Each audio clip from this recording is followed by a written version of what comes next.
Io maraina io no nosokafana tetsy amin'ny lapan'ny kolon-tsaina sy ny fanatanjahantena tetsy Mahamasina, ilay hetsika arabarotra Tsenaben'Ny Sakafo sy ny lakozia, karakarain'ny zareo avy eo anivon'ny showbiz compagnie. Na dia andro voalohany aza ny andro-androany dia hita ho tomefilo ity hetsika arabarotra ity. Azo lazaina fa faombezana sahady ny andry zareo avy eo amin'ny showbiz compagnie mpikarakara ilay hetsika Tsenaben'Ny Sakafo sy ny lakozia izay nanomboka io maraina io tetsy amin'ny lapan'ny kolon-tsaina sy ny fanatanjahantena tetsy Mahamasina.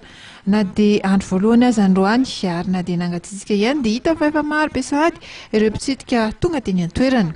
Andro voalohany amin'ny Tsenaben'Ny Sakafo sy ny lakozia marina androany tsara marina aloha fa mandritry ny efatra andro ny hetsika dia ny premier 2 3 4 avy tsy hijanona tsy amin'ny lady andro alatsainy dia efa mahafinaritra ny fahatongavan'ilay dia efa maro dia maro sady ny olona tonga mitsidika ny Tsenaben'Ny Sakafo sy lakozia ary mino maromarina izay fa ombolo maro be ohatrany daholo koa no avy mandritra n'ireo 3 andro manaraka. Tsenaben'Ny Sakafo sy lakozia dia sakafo mifandraiky amin'ny resaka entana mifandraiky amin'ny resaka sakafo sy lakozia ireny ny tato toy ny resaka agroalimentaire, appareil électroménager sy ny ustensiles de cuisine ary koa ireo ohatra hoe ny mobilier de cuisine na hatramin'ny liquide vaisselle ary dia tato avokoa daholo. Izy ireo dia amidy amin'ny prix d'usine daholo, izany hoe mora dia mora zany varotana entana ka entanintsika rehetra ho avy aty amin'ny raha te hividy an'izany entana amin'ny prix d'usine izany. Ankoatran'izay moa zany dia hoe ina koa ny mampiavaka ny hetsika moa zany dia le hoe ohatra ny fonoisan-taona hoe ny bidiranao iny dia arotsaka natiora dia hosarihana amin'ny resaka tombola dia mety azonao loka goavana avy hatrany.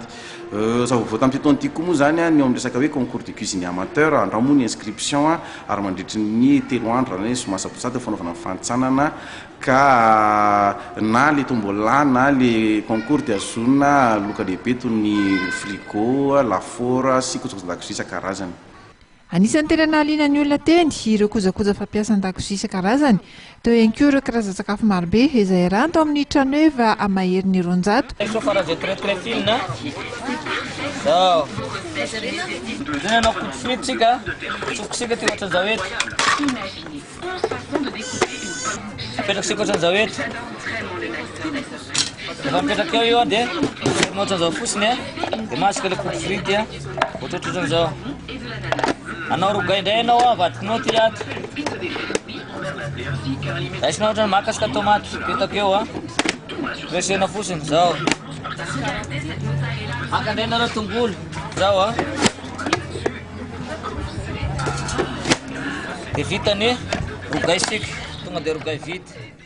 Marena fa haritra 4 andro ity hetsika ity izany hoe tsy farany ratsy amin'ny alahady ho avy izao.